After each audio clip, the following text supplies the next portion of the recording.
할렐루야. 우리 인사하실 때 성령께서 당신과 함께 하십니다. 네, 성령께서 우리와 함께 하시는 줄 믿습니다. 이 시간 우리 다니엘서 5장 말씀을 근거로 해서 마음을 낮춰야 삽니다 라는 제목으로 은혜를 나누기를 원합니다. 계속해서 다니엘서의 말씀을 저희가 보고 있습니다. 바벨론 제국의 번영, 바벨론 제국의 번영이 어느 정도였을까? 한번 사진을 한번 찾아보니까 저 빨간 영역이 다 이 바벨론 제국이었습니다. 저 당시에 저 원으로 표현되어 있는 것이 어느 나라인지 아시겠죠? 이스라엘, 북이스라엘과 남유다가 있었던 땅입니다. 그런데 그 방대한 아시아와 또 이 아프리카까지 이를 정도로 이집트 또 구스로 알려져 있는 에티오피아라는 아프리카 땅 가운데도 저 나라의 영역이 있었던 것이죠. 그렇게 제국의 번영이 있었고 또 화려한 궁전과 발달한 문명 사회가 있었습니다. 추측하건대 저렇게 궁전이 저랬다라고 합니다. 고증적인 어떤 자료가 더 필요한 부분이기도 한데 저렇게 궁전을 세웠을 것이다. 하늘궁이라고 이렇게 지명할 정도로 하늘에 떠 있는 궁, 그런 이름이 불려질 정도로 바벨론의 문화는 저렇게 화려하고 발달된 문화를 가졌다. 이 고대, 예수님 오시기 전 500년 전의 일이에요. 저런 도성을 갖고 있었을 정도면은 느부갓네살 왕이 어떻겠습니까? 자기가 이루는 이 제국과 화려한 문명을 보면서 정말 자부심을 가질 수밖에 없었겠죠. 근데 그 자부심이 결국은 자기 자랑이 돼서 이 느부갓네살 왕이 7년 동안 짐승처럼 살아가는 그런 역사를 경험하게 됩니다.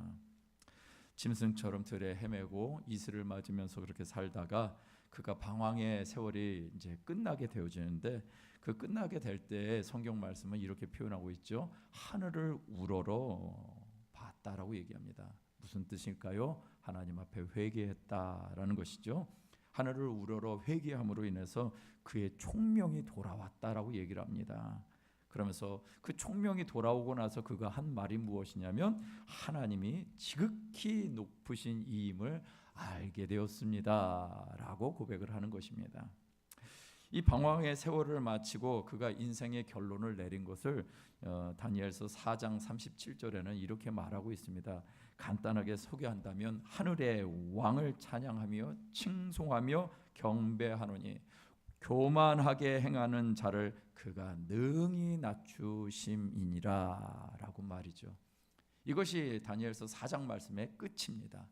그러면서 이어지는 5장 말씀, 이 5장 말씀에 보니까 후대 왕인 벨사살이라고 하는 왕이 등장하면서 생겨난 하나의 에피소드 사건을 기록하고 있습니다. 이 5장 말씀에도 보니까 조짐이 별로 안 좋습니다. 왜? 이 세상 권력자의 교만함이 또다시 반복되고 있는 것을 보여주기 때문입니다. 이 바벨론 제국은요, 예수님 오시기 전에 539년에 멸망하게 됩니다. 이것은 역사적인 기록이기도 하고요. 이 벨사살이 등장한 배경에 대해서 좀 잠깐 말씀을 드린다면 성경에는 보면은 이 읽는 과정에 부친 느부갓네살 왕 이런 식으로 이렇게 표현하고 있는데 그럼 아버지라는 소리 아니에요. 근데 이것은 이게 단순히 그냥 육신의 바로 앞대 아버지를 의미하는 것이 아니라 선조를 의미하는 단어이기도 합니다. 그래서 이 바벨론 왕의 계보를 보니까 1대부터 6대까지의 왕의 이름이 나옵니다. 1대가 처음 바벨론, 이 신바벨론이라고 하는데 이때 왕인 나보폴라살이라는 왕이 이 나라를 세우게 됐죠.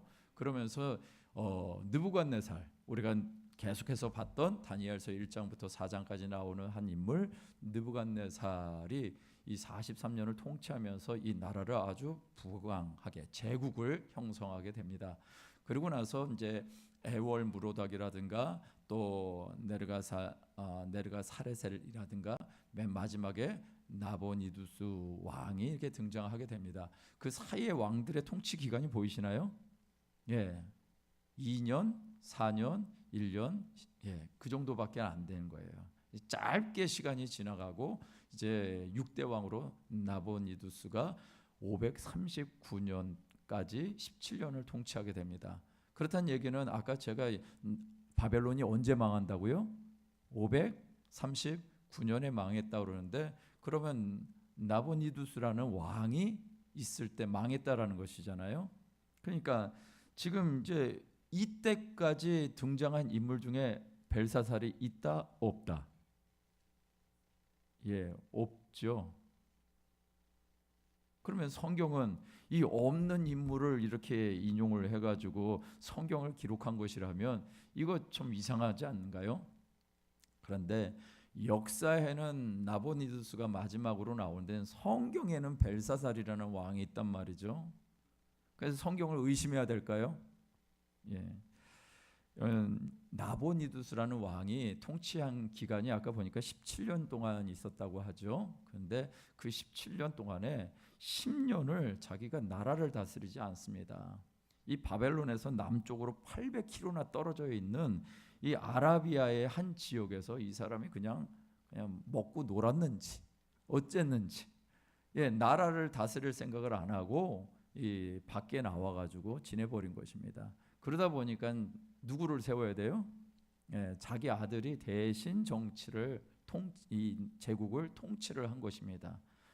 그때 세워진 아들, 그 아들을 보니까 이 역사에는 없는 아들이 고증학 19세기에 고고학자들이 그 지역을 갈대아 우르 지역을 이제 조사하다가 한 기둥을 발견하게 됩니다. 근데 그 기둥 안에 무엇이 써 있었냐면 이 나보니두스가 자기 신에게, 그 당시에는 달을 섬겼나 봅니다. 그래서 달 신에게 기원을 하는 내용이 그 기둥에 써져 있는데 그 기둥의 내용이 이것입니다. 바벨론 왕 나보니두스, 나 나보니두스가 내 주 당신께 죄를 짓지 않기를 원합니다. 내 주가 누구예요? 달님. 예, 달님께. 그러면서 나의 장자 사랑하는 아들 벨사살의 마음속에 당신에 대한 경외감이 일어나기를 원합니다. 라는 그런 문장이 쓰여 있었다라는 것입니다. 그렇다는 얘기는 이 벨사살은 누구의 아들? 느부갓네살의 아들? 아니고 나보니두스 마지막 왕의 아들이었던 것이죠. 그런 달신을 잘 섬기고 경외하기를 원했던 이 부왕 나보니두스의 바람과는 달리 그에게 어떤 일이 일어나는가? 오늘 말씀을 통해서 우리가 저지르기 쉬운 교만함을 경계하고 오직 하나님을 경외하는 삶을 살아가게 되시기를 주님의 이름으로 축원드립니다. 두 가지 말씀을 드리겠습니다. 하나는 하나님이 주신 자비의 은혜를 아는 것으로 끝내지 마라라는 것입니다. 한번 읽어볼까요? 시작. 하나님이 주신 자비의 은혜를 아는 것으로 끝내지 마라. 성경은요, 느부갓네살 후대 왕으로 한 사람을 기록을 하죠. 바로 벨사살 왕입니다. 그런데 바벨론을 통치한 이 벨사살의 다른 행적에 대해서 성경은 기록하지 않고 있고 유일하게 다니엘서 5장에서 한 가지 사건만을 기록을 하고 있습니다. 이 사건으로 인해서 그는 죽게 되어지고 나라의 운명도 달라지게 됩니다. 어느 정도요? 달라지는 정도가 아니라 나라가 없어지게 됩니다. 무엇이 문제였을까요? 예, 다니엘서 5장 2절에서 4절 말씀해 보니까 이 벨사살이 술을 마실 때 뭔가를 명령을 합니다. 그의 부친, 부친 아니죠? 예, 그의 부친 느부갓네살이 예루살렘 성전에서 탈취하여 온 금, 은 그릇을 가져오라고 명령을 합니다. 그러면서 그것을 가지고 뭘 하려고요? 예, 술 마시려고 했다. 그래서 3절에 보니까 예루살렘 하나님의 전 성소 중에서 탈취해 온 금그릇을 가져와서 자기와 귀족들과 왕후들과 후궁들과 더불어 마십니다. 술을 마셨는데 그 술을 마시고는 뭐를 했다? 각종 우상들, 그 각종 우상 신들을 찬양했다라고 얘기를 합니다. 여러분 조금 생각하면 제국의 왕이 이런 어마어마한 제국의 또 왕이 할 수 있을 법한 일 아니었을까요? 그런데 여기에 심각한 문제가 있게 됩니다. 이 고대 역사가인 요세푸스라는 사람이요, 유대 고대사에서 이런 얘기를 하고 있습니다. 이 상황에 대해서 그 그릇들은 느부갓네살이 예루살렘 성전에서 약탈해온 이후로 한 번도 사용해 본 적이 없었던 것이다 라고 얘기를 하는 것입니다. 무슨 얘기예요? 아주 소중하게 여겼다라는 것이죠. 아니, 자기가 멸망시킨 나라 그리고 그 신전에 있는 물건을 이 느부갓네살조차도 굉장히 소중하게 여겼다, 중요하게 다루었는데, 한마디로 말해서 느부갓네살 마음 안에도 이 하나님을 향한 경외함이 있었다라는 것 아니었을까요? 그런데 이런 물건을 술 마시는 용도로 사용해 버리는 것입니다. 미국의 예일 대학교의 고대 근동 언어와 문화 연구가로 알려져 있는, 그리고 또 신학교들 미국의 유명한 대학교에 이 교수로 있었던 트램퍼 롱맨 교수님이라는 분이 글을 썼는데, 거기에 이렇게 이 상황을 표현하고 있습니다. 자신의 권능이 선조인 느부갓네살의 권능보다 더 강하다라는 것을 귀족들 앞에서 과시하고 싶어 했다라고 분석을 했습니다. 벨사살이 하나님의 성물을 가지고 술을 마시며 자기가 만든 신 우상들을 찬양하고 있었던 것이죠. 그런데 이상한 일이 벌어지는 것입니다. 다니엘서 5장 5절 말씀에 보니까 이상한 일이 벌어지는데, 한번 같이 읽어볼까요? 시작. 그때 사람의 손가락들이 나타나서 왕궁 촛대 맞은편 석회벽에 글자를 쓰는데 왕이 그 글자 쓰는 손가락을 본지라. 이상한 일이 벌어졌습니다. 손이 나타난 것입니다.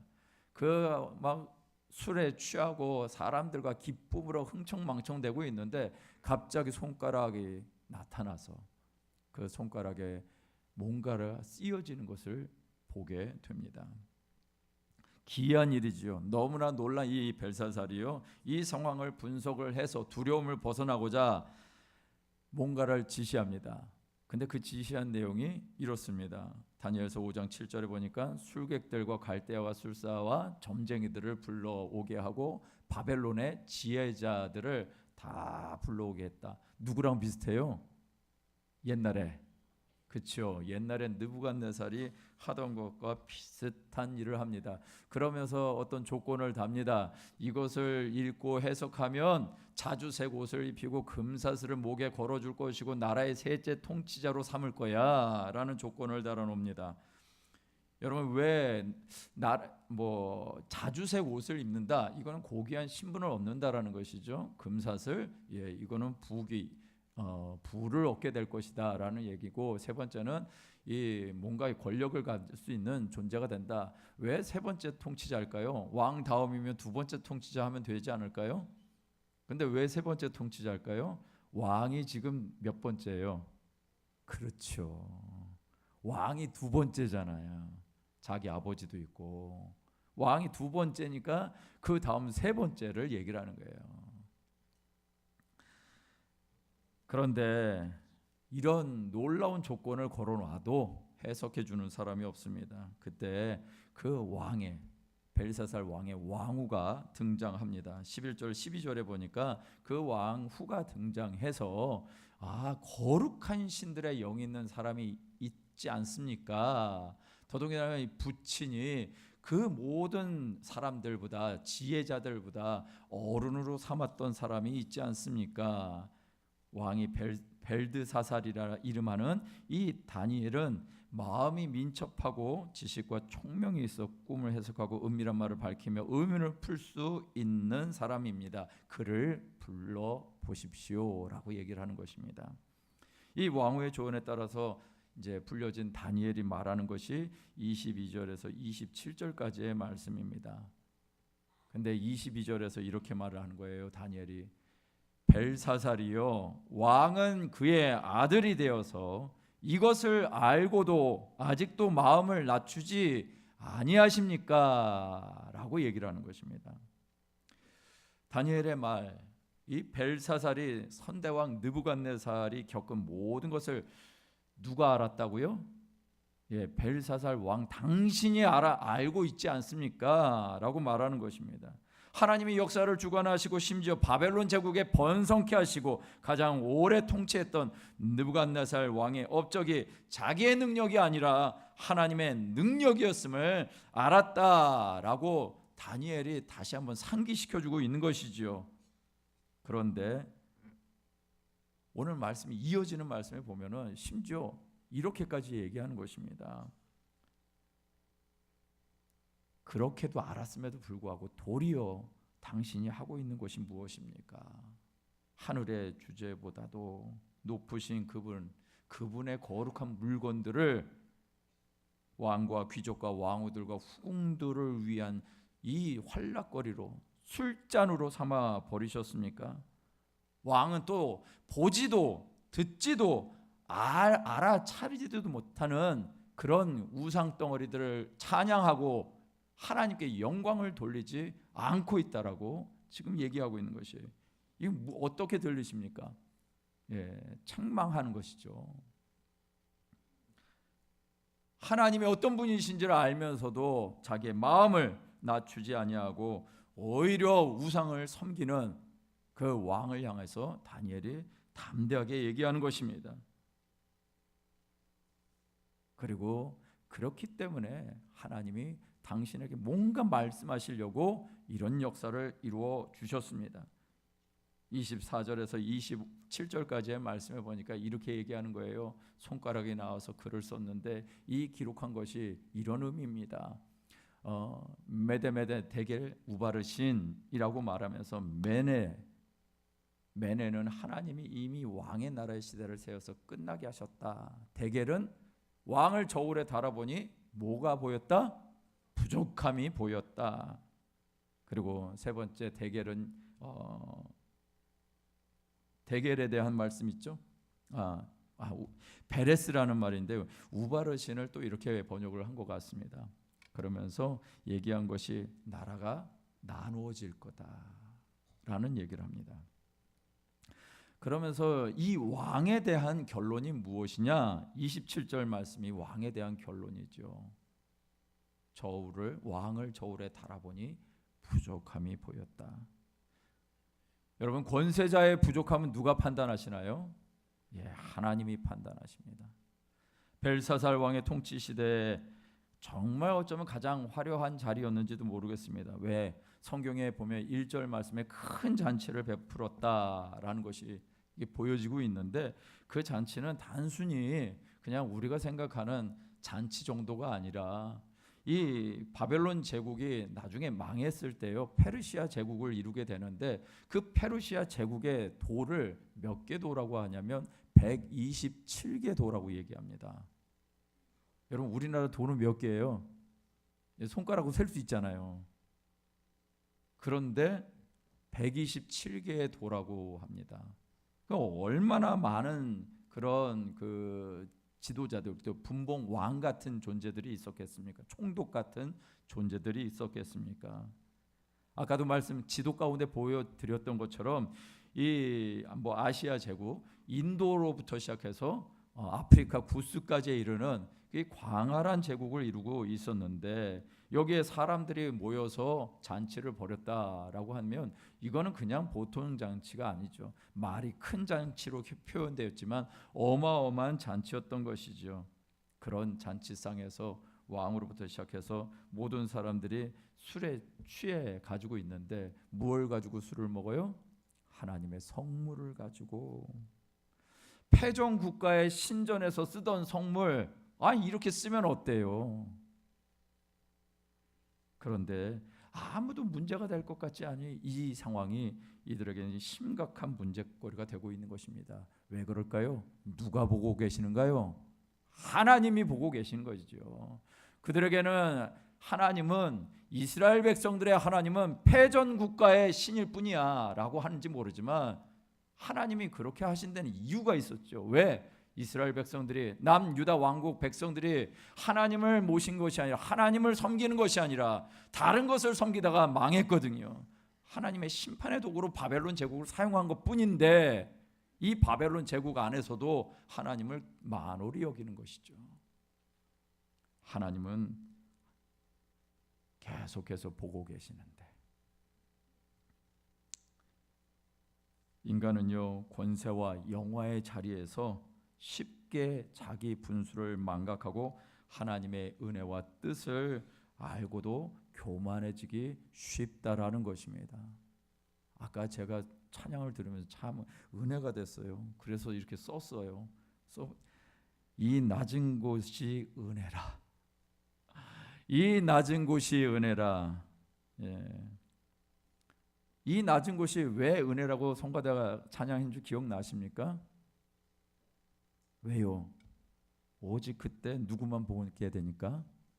주님만 보게 되니까. 이 낮은 곳이 은혜인 거예요.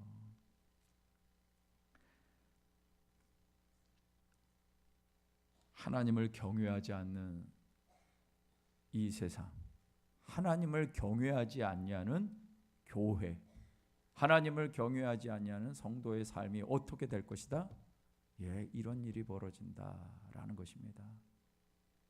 여러분, 마태복음 10장 28절에서 29절 말씀에 보면 예수님이 이런 말씀하셨어요. 몸은 죽여도 영혼을 능히 죽이지 못하는 자들을 두려워하지 말고 오직 몸과 영혼을 능히 지옥에 멸하실 수 있는 이를 두려워하라. 참새 2마리가 한 아사르온에 팔리지 않느냐? 그러나 너희 아버지께서 허락하지 아니하시면 그 하나도 땅에 떨어지지 아니할 거다라고 주님 말씀하셨어요. 오늘 우리가 경외하고 오늘 우리가 두려워해야 될 분은 이 세상이 아니라 하나님이십니다. 근데 이 벨사살이 보여준 것이 무엇이에요? 하나님을 두려워하지 않습니다. 하나님의 성물이 무엇인지 경외함이 없습니다. 저와 여러분들이 하나님의 전에 와서 여러분 하나님이 계신 것을 믿는다면 내가 있는 자리를 정말 두렵고 떨림으로 살아가게 될 것입니다. 그럼 두렵고 떨림으로 살면 신앙생활 어떻게 하겠어요? 왜 두렵고 떨림으로 하느냐? 하나님이 귀하니까. 하나님이 귀하신 분이니까. 하나님이 귀한 분이면 아는 자들이 살아가는 삶의 모습이 뭐냐? 낮아지는 거예요. 이 낮아지는 자리, 낮아지는 곳이 은혜임을 아는 사람들, 이것이 오늘 저와 여러분들이 살아가는 방법인 줄 믿습니다. 두 번째는요, 왕의 상급보다 하나님의 영광을 구하라 라는 것입니다. 함께 읽어볼까요? 시작. 왕의 상급보다 하나님의 영광을 구하라. 이 벨사살의 제안과 다니엘의 반응을 다시 한번 보겠습니다. 이 다른 지혜자들이 와서 이 기이한 현상, 이 뜻을 알 수가 없었는데 그래서 다니엘에게 제안합니다. 다니엘에게 제안한 것이 아까 그 모든 지혜자들에게 제안한 것과 똑같은 제안을 하지요. 그래서 16절에 보니까 너가 해석을 하고 이것을 푼다면 똑같은 3가지의 축복을 내가 너에게 줄 거야 라고 했는데 다니엘에게 준 이 조건이 너무나 좋은 것은 다니엘도 알았을 것입니다. 그런데 이 다니엘을 부를 때 벨사살이 어떤 마음으로 불렀는지 이 말씀을 조금 생각해 보기를 원합니다. 13절의 말씀에 보니까 이 다니엘에게 이 벨사살이 이런 말을 합니다. 내가 나의 부왕이 유다에서 사로잡아 온 유다 자손 중에 그 다니엘이냐라고 얘기합니다. 여러분, 다니엘이 지금 어떤 존재일까요? 예, 이 나라의 2인자, 3인자 정도 될 수 있는 사람 아니었었을까요? 이미 다니엘은 그런 정도의 사람이었었을 것입니다. 왜? 그것을 조금 이따 한번 보도록 하겠습니다. 다니엘의 명성이 굉장히 자자했었을 텐데 너는 내 부왕이 사로잡아온 존재야. 라고 뭔가 깎아내리고 있습니다. 그러면서 네가 비상한 지혜가 있다며, 네가 비상한 지혜가 있다며 어디 한번 해봐 라는 뉘앙스가 풀풀 풍기는 것입니다. 한마디로 말해서 다니엘의 인격을 무시하는 거고요. 그런 다니엘이 17절에 이런 말씀을 합니다. 자, 5장 17절 말씀 함께 읽겠습니다. 시작. 다니엘이 왕에게 대답하여 이르되 왕의 예물은 왕이 친히 가지시며 왕의 상급은 다른 사람에게 주옵소서. 그럴지라도 내가 왕을 위하여 이 글을 읽으며 그 해석을 아뢰리이다. 할렐루야. 여러분들은 이 말씀을 읽으시면서 어떤 마음이 드십니까? 다니엘이 이렇게 얘기하는 거 가지고 그저 읽었습니다. 아니면 아무 생각이 없습니다. 다니엘이 참 대차입니다. 어느 쪽인가요? 다니엘이 대차인 거죠. 어떤 사람이 왕 앞에서 저렇게 당당하게 얘기할 수가 있겠습니까? 어떤 사람이 왕이요, 그 예물이나 상급은 왕이 가지시던가 누구 딴 사람이라도 주든가 하십시오 라고 얘기할 수 있는 이 담대함, 이것이 어디에서 나왔을까? 다니엘에게 있어서는 이 세상의 가치와 부귀가 그다지 중요하지 않은 것이죠. 다니엘에게 중요한 것이 무엇입니까? 하나님의 뜻을 알고 전하고 이 땅 가운데 그것을 펼치는 것 아니었겠습니까? 한 가지 생각해 볼 것이 있더라고요. 이때 다니엘의 나이가 얼마나 됐을까라는 것입니다. 여러분, 다니엘은 느부갓네살 왕이 남유다 왕국을 1차로 침공했었을 때 잡혀온 인물입니다.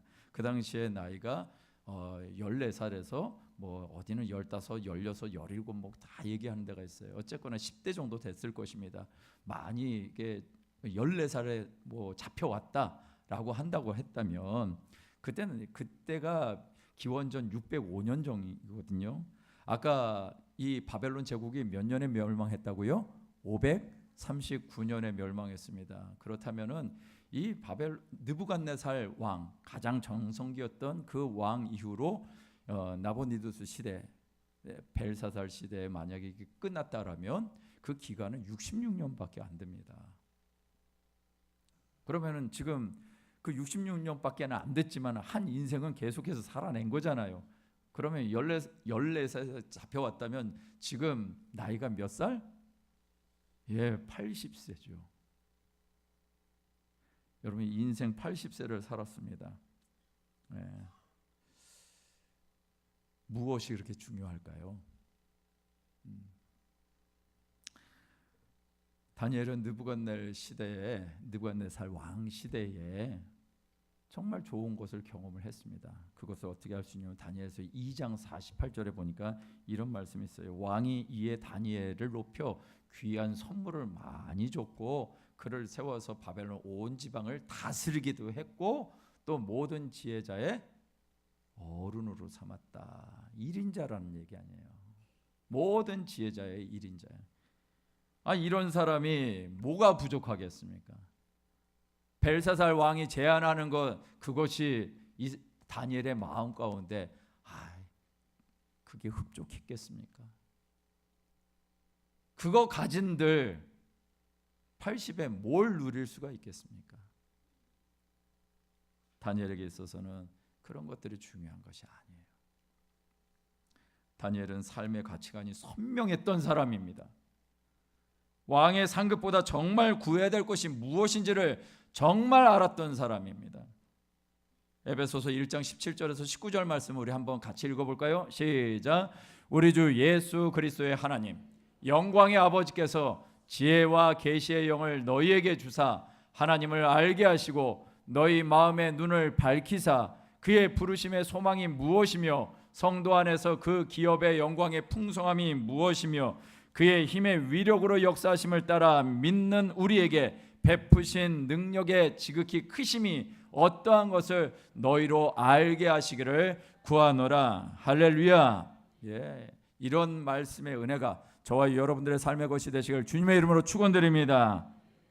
벨사살이 그렇게 뭔가 좋은 걸 약속하고 다니엘에게 그렇게 뭔가를 주겠다라고, 네가 이걸 해석하면 주겠다라고 약속을 했지만 그가 어떻게 되는지 30절과 31절에 이렇게 얘기하고 있는 것이죠. 그날 밤에 갈대아 왕 벨사살이 죽임을 당하였고 메대 사람 다리오가 나라를 얻었는데 그때 다리오가 60세였다, 62세였다라고 얘기를 합니다. 여러분 이거 이런 것과 비슷하지 않나요? 다른 사람을 위해서 점은 잘 쳐주는데 자신의 운명을 알지 못하는 점쟁이와 같지 않나요? 벨사살이 봤던 이상한 현상을 다니엘이 해석해 준 날 밤에 벨사살은 사살되고 맙니다. 이 메대와 바사 이 다음에 등장하는 나라가 바로 이 나라입니다. 이 베레스에 해당되는 이 나라가 나눠진다. 근데 이 나라가 등장하는데 역사에 유명한 이유가 있습니다. 이 유명한 얘기인데 왜 그러냐? 피 없는 전쟁을 치러서 나라가 바뀐 겁니다. 피 없는 전쟁, 왜 그랬을까요? 이 역사가에 의하면 이 바벨론 성은 아주 철옹성 같은 곳이었습니다. 그런데 벨사살이 이 왕궁에서 안일하게 있었던 거예요. 그러면서 한 것이 무엇이에요? 큰 잔치를 베풀었던 거죠. 그런데 이 상황에서 기습이 이루어졌습니다. 그래서 그 기습을 받고 결국은 왕이 죽게 되죠. 왕이 죽어버리니까 뭐 순식간에 전쟁할 겨를도 없이 나라가 바뀌어버린 것입니다. 인간의 약속이 참 부질없어 보입니다.